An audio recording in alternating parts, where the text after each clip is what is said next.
everyone. I'm Aishwarya Saxena and I welcome you to my YouTube channel, that is Attract English by Aishwarya Saxena.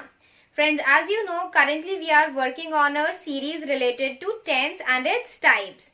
We have covered the 4 subtypes of the type present tense, and also we have covered 2 subtypes of the type past tense.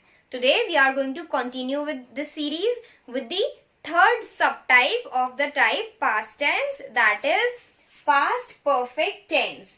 Firstly, I would like to tell you the application. Okay, where or why do we use past perfect tense? Generally, or I would say that is the most specific and the most important application of past perfect tense that I am going to tell you. When we are talking about 2 actions that took place consecutively, not simultaneously. Okay, consecutively means one after the other and simultaneously means together. So when we are dealing with actions that took place one after the other, that is consecutively, then the first action, the action that took place before the second action, is described or is expressed by using past perfect tense. And to describe the second one in a single sentence, we use the past indefinite tense. Alright, if you have not studied the past indefinite tense, then you can go back to my video that is about the past indefinite and you can learn it from there. Because I'm not going to tell you in detail about past indefinite in this particular video. So if you don't know, you must watch that video first. Okay. Now let's talk about the format. There are 2 different formats. Why? Because as I've told you, you can, and of course this is the main application of past perfect tense, that you can talk about 2 consecutive actions. But also if you want to talk about only a single option, a single action, then also you can use past perfect tense. Alright. So firstly, let's discuss the format for dealing with 2 actions that took place one after the other. Sentence starts with subject, then plus had.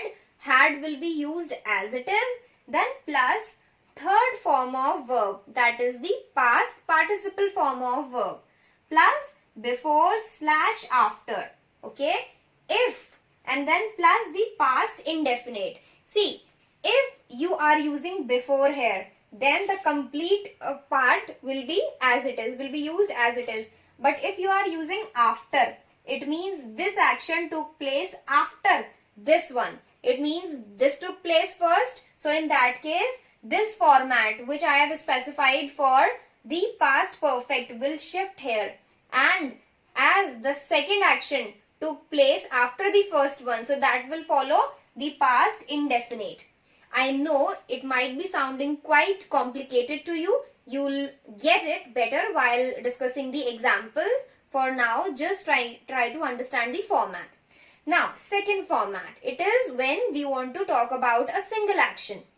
Sentence starts with subject, then plus had, plus third form of verb, that is the past participle form, then plus the object. Objects are used to answer the question when, who, okay, in order to complete the sense of the sentence or complete the meaning of sentence.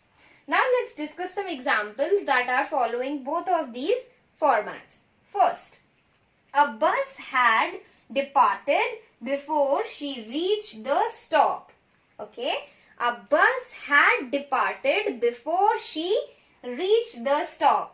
Now, see that first the bus departed and then she arrived or she reached the stop. It means the first incident, the first incident action is the arrival of the bus, the departure of the bus. Okay, that is why it is following the past perfect format.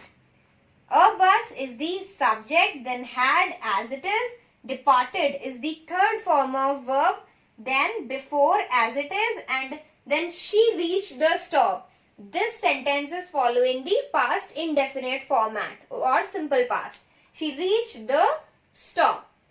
Now, let's make it more clear via the second example. Ria came here after I had slept. It means first I slept and then Ria came here. So the first action is the one that I have mentioned later because I have written after here. So when we are using after, then the second part which I am trying to tell that happened firstly or initially will follow the format of past perfect because this action took place after this one. So this took place first now. Okay. So I had slept. This is following the past perfect format and Ria came here. This is the format that we used for past indefinite. That's why I am telling you, if you do not know about past indefinite, then better first watch that video. Okay. So this is past indefinite format and then after and then the format for past perfect tense. Remember, the first action will always follow past perfect format and the second action will follow past indefinite format. You can understand which action is first and which is second by reading the statement or sentence thoroughly. Next, Rohan had gone to Agra. Okay, this is having a single action or incident, therefore it is following the second format. Rohan is the subject here, had as it is, verb gone. This is the third form of verb. The first is go, second is went and third is gone. Fourth is going. So you should know all these things. Then to Agra. To Agra, this is answering the question where, as it is mentioning a place. So this is object here. Last, Sheena had written a book. Here Sheena is subject, then had as it is, written is the third form of verb. First is write, second is wrote, third is written, fourth is writing. Okay, you should know the different form of verbs for different form of tenses. Okay, different forms for different kind of verbs. Now, a book is object here because Sheena had written what? This what is being answered by a book. This is how we frame sentences in past perfect tense. Now we learn to frame negative sentences in past perfect tense. Let's see the format. Subject, then plus had not. This is the only change that I have made to the previous format.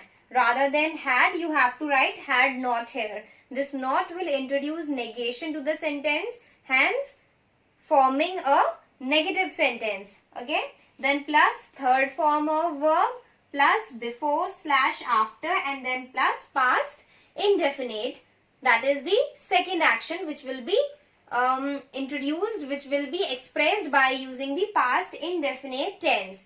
Alright, so the format is absolutely same. The only change is that I have added not after had. Second format is also same. Subject plus had not. Here earlier it was had, now it is had not. Plus third form of verb, then plus the object. Let's see examples. First, Abbas had not departed before she reached the stop. It means there was some bus which did not depart before she reached the stop. Okay. Now earlier this sentence was not negative, but now since we have added a not after had, now it is stating some other situation which is opposite to what we read it earlier. Next, Rohan had not gone to Agra. Earlier it was Rohan had gone to Agra. Now Rohan had not gone to Agra. This is how we framed a negative sentence by using this second format. And as you know, the first sentence followed the first format. This is how we frame negative sentences in past perfect tense.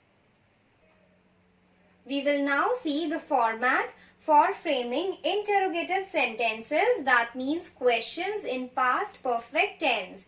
Listen, if you know the very first format that I discuss at the beginning of each and every video, then you'll be able to understand the other formats of that particular video more easily.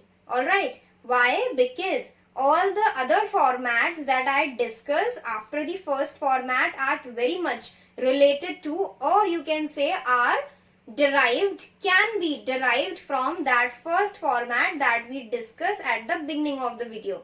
Okay, for example, while discussing the negative sentences also, we just converted had to had not, and there we had a negative sentence. Similarly, here also you can see the similarities while comparing this format to the initial format of this video. See, the interrogative sentence or question begins with had, okay, then plus subject, plus third form of verb, plus before / after.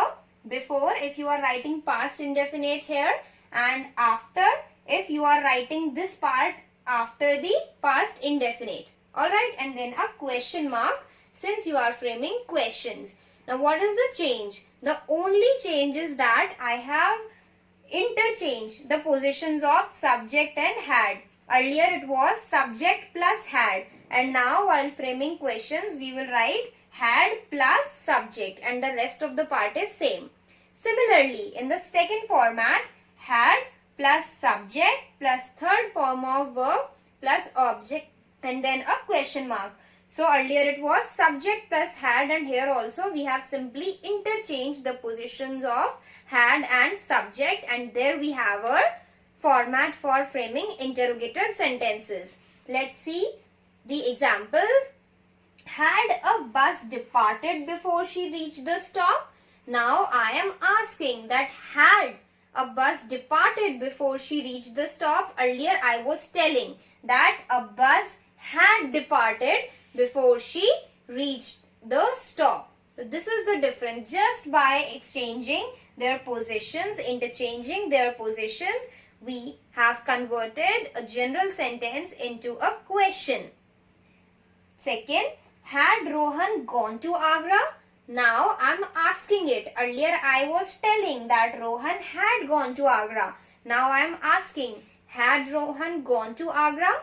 So this is how we frame interrogative sentences in past perfect tense. Now we learn to frame negative interrogative sentences in past perfect tense. The difference between interrogative sentences and negative interrogative sentences is that while asking interrogative sentences, then we are wishing or we wish to inquire if an action was done, and now we wish to inquire if an action was not done or had not done. Alright, now let's see format. There are two different formats for both of the type of sentences that we can frame in past perfect tense. Okay, that means when we want to ask a question, a negative question, including two different actions, then also we have two different formats, and while dealing with a single action or incident, then also we have two different formats for that. Both of them are correct in the respective cases, and there is nothing like there is any kind of condition to use any specific type of sentence or type of format. You can use any one of them whenever you want, but because there are two, that is why I am discussing both of them with you. See, earlier the question was starting with had. Now in this format it will start with hadn't, which is the contracted form of had not. Okay, this is the only difference between the format of interrogative sentence and negative interrogative sentence. The rest of the part of this format is absolutely same. We have just replaced had with hadn't or had not. Then for asking a question related to one single action also, we have replaced had with hadn't. Earlier it was had, now we have written hadn't plus subject and then so on. The rest of the part is absolutely same. Now talking about the other format for both of the situations, had plus subject plus not plus third form of verb, then before slash after and past indefinite. This is also absolutely similar to the previous format that we discussed while talking about interrogative sentence. Only difference is if we are not adding a not here, like rather than writing hadn't that we have already done in the first format, we are adding a not after the subject. Rest all the things are absolutely same. Here also had plus subject plus not plus third form of verb, then object and question mark. Okay, rather than writing had not here, I have shifted this not to the position that is after the subject. Otherwise, it's completely same. So this is the format. Let's see two examples. Hadn't a bus departed before she reached the stop? While asking a general question, that is framing an interrogative sentence, we said, had a bus departed, we were ensuring about the departure of the bus before the girl arrived. Okay, and now we are saying hadn't a bus departed. It means now we are trying to assure if the bus did not depart before she arrived. Now second one, this is the first one is following the first format, and the second sentence, as it is a different situation, but it is following the second format. Okay, had Rohan not gone to Agra? Earlier I was asking, had Rohan gone to Agra? It means I was trying to ensure if he did the activity, but now I am trying to ensure if he did not do the activity. So this is the difference. Okay, this is all for today. I guess I am clear with the past perfect tense. If you still have any doubts or queries, then you can drop comments, and if you want to give any suggestions for improvement, then also you are free to drop comments regarding that. Also, I am going to share my Gmail address in the description. So if you want to convey any other message, you can drop mails also regarding your queries, suggestions, anything. Alright, if you have not subscribed this channel yet, then do subscribe it. Also, do not forget to like and share my videos. Thank you so much for watching.